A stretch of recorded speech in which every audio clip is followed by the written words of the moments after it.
What is up, you guys? It's Calzoscope. I'm back on another video. In today's video, I'm going to show you guys today how to use Camera Raw filter. Now, Camera Raw filter is a filter that you would use usually at the end of your edit, so once you're trying to give it those finishing touches.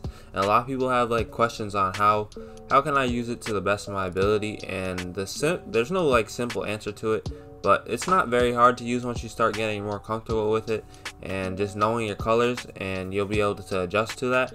But today I have this edit that I'm going to be doing right here in front of you that you guys see on screen with Bol Bol. I'm going to be putting him in a picture with his father, since Bol Bol has really been tearing it up, coming into his own now that we see him really in the league.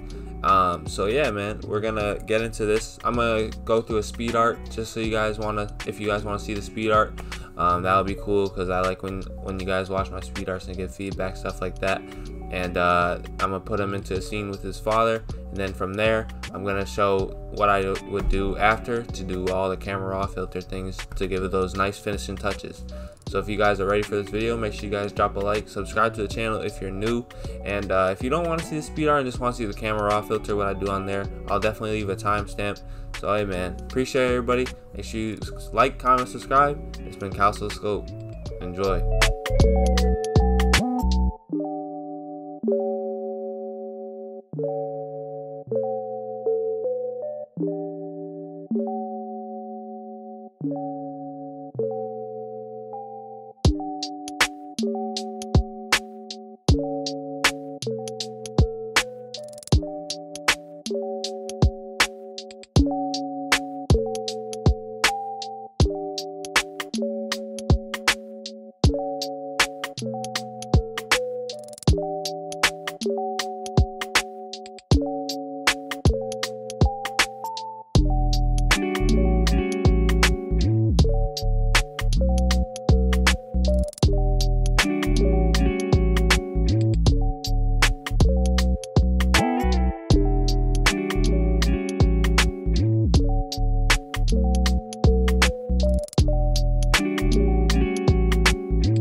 Alright, so now is the point where we come to where I would use Camera Raw filter, right? So I have all these adjustments that I already use, like color lookups, channel mixers, and I can go back and adjust those if like depending on what I do with Camera Raw filter, right? So let's just merge this together to make a new layer, which is just Control Alt Shift and E. It would be, the command would be Alt on a Mac, just so you guys know. And I usually right click and make it a smart object, and then I go down to filter, and then let's go to Camera Raw filter, right? So now we're on here. So pretty much in Camera Raw filter, man, it's really just up to you. You gotta just get creative. You can just mess around with the temperature. A thing that I would tell you to really focus on is see the colors in your design, edit, whatever it is. See the colors. So in this temperature, you see the yellow makes it more yellow, but blue is gonna make it more blue. So usually I like to either contrast or go with most of the colors. So in this one, I think that contrast looks a little bit better, so I'm going a little bit on the more yellow side. I'm not going too much, nothing crazy. And tint, you can always just lead, sometimes I just lead that, but I'll go with like around here, because I'm trying to give it that retro look. You gotta know what type of theme you're trying to give your picture as well. I'm trying to give it that retro look, right? So let's go with that tint just down there, and exposure to highlights. This whole section is all just, you gotta be really careful. So exposure, I usually just put it up a little bit, almost always. I like my pictures to be bright but still dark at the same time, because you can really just portray that. So let's go down to contrast now. See how the contrast is making it a little bit darker. It's bringing out some of the skin though. It's bringing out some of those nice skin tones. Then let's go on highlights. Highlights is really gonna play around with your whites that you have on here. So what I like to do usually is just pinpoint what I see from the highlights. And on this one, honestly, I think it looks better when the highlights are dropped down lower because of all the white on there. And shadows are always cool to play around with. Shadows, I want the shadows to be pretty dark as well. Let's see, whites. Oh yeah, we already had our whites. Oh no, that was a highlight. Alright, so now we're on our whites. Whites and highlights are kind of similar, but kind of not. I don't really know the exact difference, but I like that to be darker too. And then blacks, if you're going down on the blacks, it's gonna make your blacks more dark. So I like having the blacks pretty dark. Then texture, see, texture is like something I don't really mess around with too much because it kind of just messes up the photo. Clarity, it's just gonna make it so it's like dreamlike right there, or it's like just like cartoony kind of. So I don't mess around with any of these really. Then for vibrance, I want to bring that up a little bit, pop some of these colors out. Saturation wise, not too much saturation that we need. Then curve is like a curve adjustment. It's kind of like the curve adjustment that's already on Photoshop pretty much, so you can just adjust things. A little fact that I'll give you guys, or a quick tip I'll give you guys is if you make the curves more like bumpy, it makes the photo look more chromatic. See how it looks like really chromatic right now?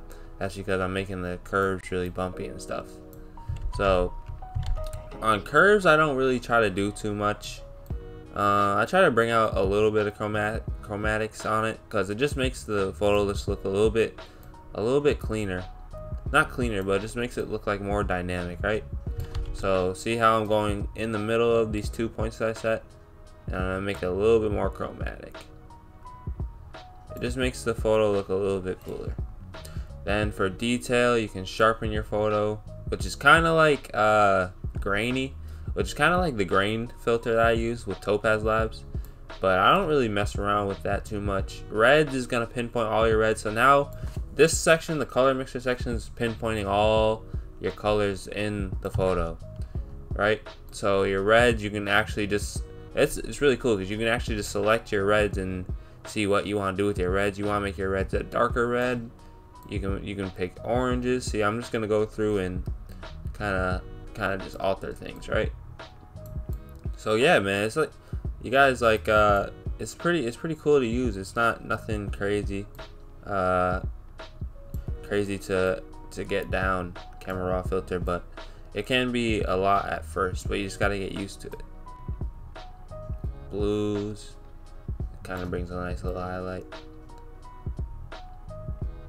All right, see, split toning, I don't even use this because it doesn't do too much with my stuff that I usually use. Optics, that's just gonna be like your fish eyes and all that. I don't have fish eye lens or nothing like that. Like that kind of does look cool, but that kind of does look cool. A little distortion on there. I never used it, but just like a little bit kind of makes it look kind of neat. I think we're gonna actually use our first fisheye on this one. The defringe, I don't really use this a lot. This is for like feathering out colors. You guys don't need that. I keep it real on these. You guys don't need that unless you really wanna. I don't think you need it. Geometry is gonna make your photos like balanced, right? So if you want that different type of balance, you can use this. Effects, see, this is the grain. This is what I already said is kind of like sharpening, but I'm not gonna use too much grain on this one. Yeah, I don't really need that. And then calibration, get all your colors calibrated, man. Red primaries, all that you want to change, it's gonna select those colors, right? All right, so that's pretty much let's see the difference before and after. So that was before, that's after, right? I like it a lot. I'm liking it a lot. Yeah, guys, that's how you use Camera Raw filter. Then if you like want to just adjust after you use Camera Raw filter, say you want to you want to use a little color lookup or something like that, you're like, oh, I actually kind of want to see what these color lookups look like, right? And I love my color lookups. I have a tutorial out on those just in case you guys want to see. So look at that. I think that makes it look even more vintage just with the color lookup. And I usually like drop fills down and stuff, just so I don't get too much of it.